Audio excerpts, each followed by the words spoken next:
So next week, all the pastors from here at Manchester, plus an equal number of lay delegates from our church, will be in Springfield, Mo, for the United Methodist Missouri Annual Conference. Woohoo! Yeah.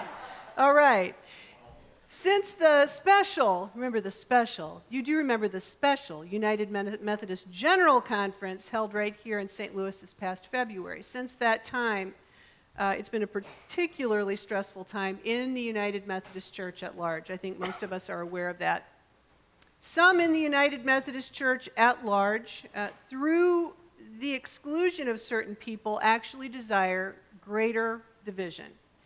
The majority of the United Methodists in the United States desire greater inclusion. There's no question about it. Manchester United Methodist Church desires greater inclusion.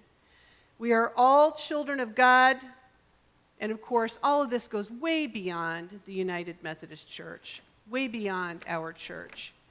Jesus wants us all around the table, all around the table. What will that take? In the Gospels of Matthew, Mark, and Luke, which we're not looking at tonight, before his arrest, when Jesus prays, he is alone and he is in Gethsemane. His disciples are some distance from him, and if you remember, they're not really paying attention. Do you remember what they're doing instead of paying attention? Sleeping. Exactly. They fall asleep. In the Gospel of John, which we're looking at tonight, it's different. Jesus and his disciples are not at the garden, where Jesus will be betrayed by Judas. And in the Gospel of John, the disciples actually hear Jesus' prayer. Jesus wants us all around the table.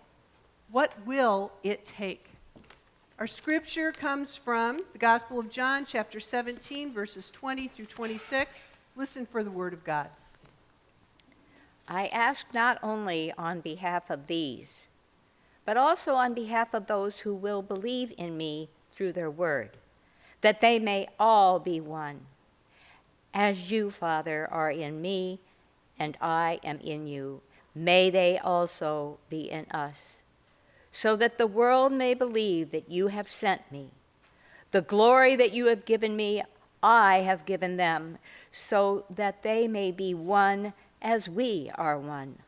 I in them, and you in me, that they may become completely one, so that the world may know that you have sent me and have loved them, even as you have loved me. Father, I desire that those also whom you have given me may be with me where I am, to see my glory, which you have given me because you loved me before the foundation of the world. Righteous Father, the world does not know you, but I know you. And these know that you have sent me. I made your name known to them, and I will make it known, so that the love with which you have loved me may be in them, and I in them. The word of God for the people of God. Thanks be to God. Thank you, Bonnie. As I was doing some background work for this sermon, exegetical work on today's scripture, and then reading a variety of commentary, which I really enjoy. I love looking at it's one piece of scripture, and you read commentary from a variety of preaching pastors, and they'll come at it from all different directions. It's just really exciting.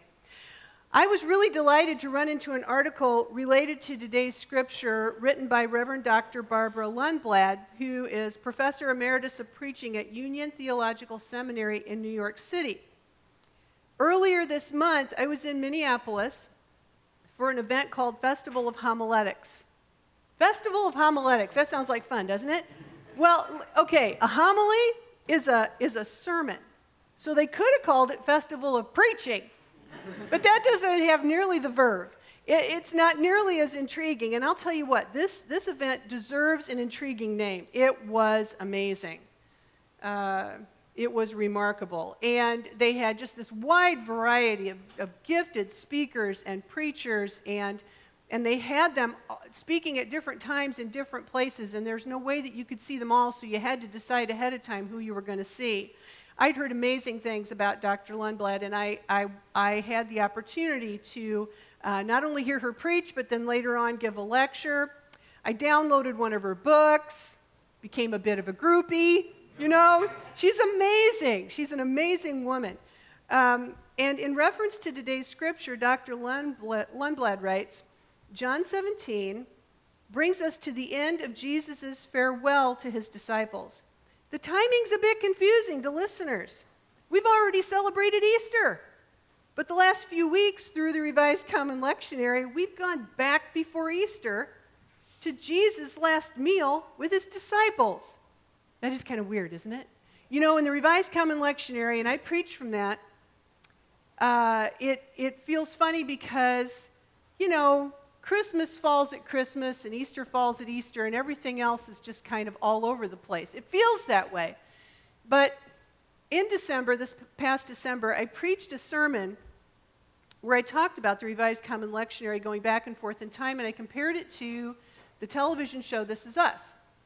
And how in this show that most people, it's a #1 rated show, so a lot of people have seen this. It's essentially about a family, but it goes in 1 hour. It goes back and forth in time, and you see these characters at all different ages, and you'd think, my gosh, that's incredibly confusing, but it's not.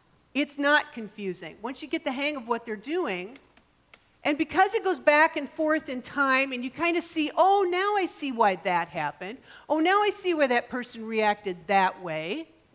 You realize it makes sense. And what I'm saying is, this is what the Revised Common Lectionary does. It takes us back and forth in time. It's not always linear, but we learn so much more because it does that. At least I think so. So Lundblad's point about this is that through the Revised Common Lectionary, we've been back sitting at the Passover table, leaning in close, hearing Jesus' final promises to the disciples. Chapter 17 is Jesus' closing prayer. He looks up to heaven and prays first for himself. And this is not the agonizing prayer of Gethsemane, found in other Gospels. Jesus is not in agony, nor is he confused. He prays, Father, the hour has come. Glorify your Son so that the Son may glorify you. Then Jesus moves on to pray for those who are sitting at the table with him. But his prayer doesn't stop with those seated at the table. Jesus is praying also for you and for me. We are the ones who have come to believe because of the disciples' words. We're connected. We're connected. Jesus first prays for himself, then for his present disciples, then for believers yet to be, you and me.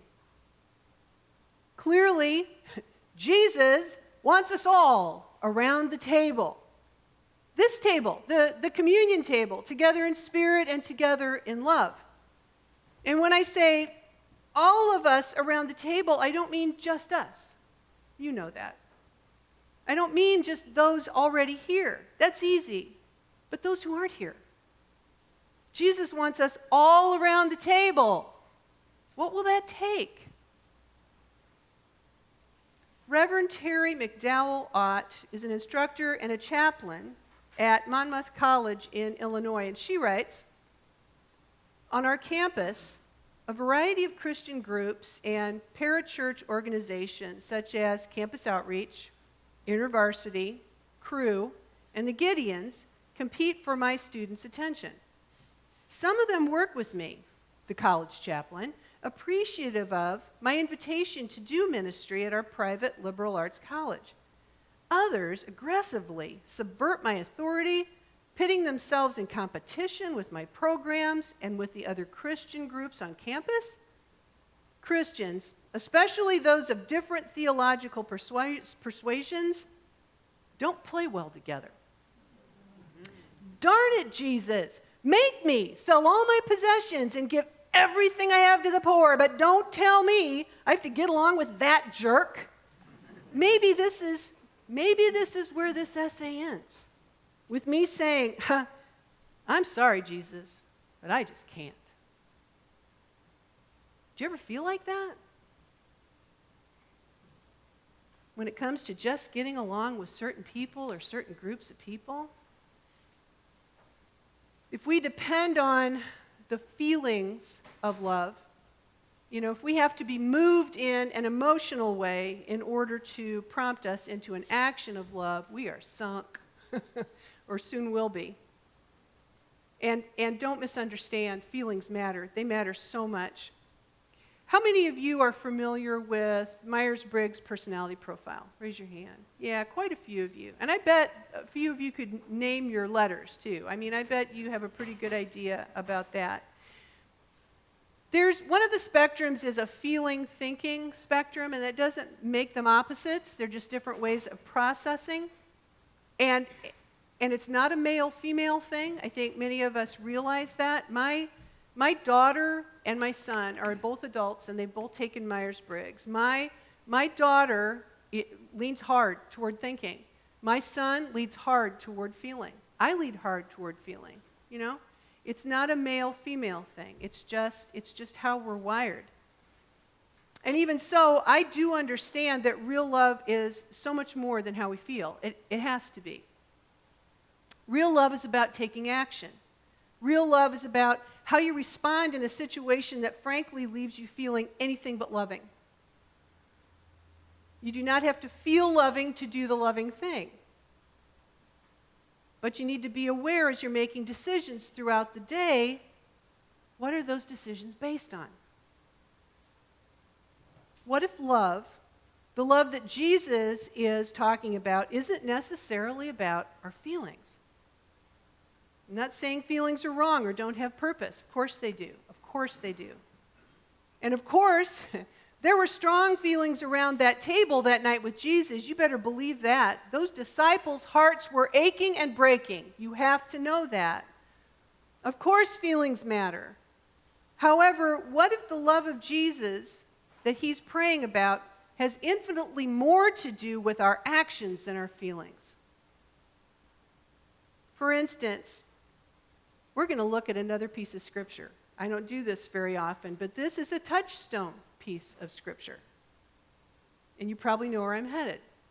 According to Jesus, when he is asked, what is the most important commandment, what does he say? To love the Lord your God with all your heart, with all your soul, with all your mind, with all your strength. And the second is like it. They come as a set. To love your neighbor as yourself. Love of God and love of neighbor. According to Jesus, there is absolutely nothing more important. Nothing.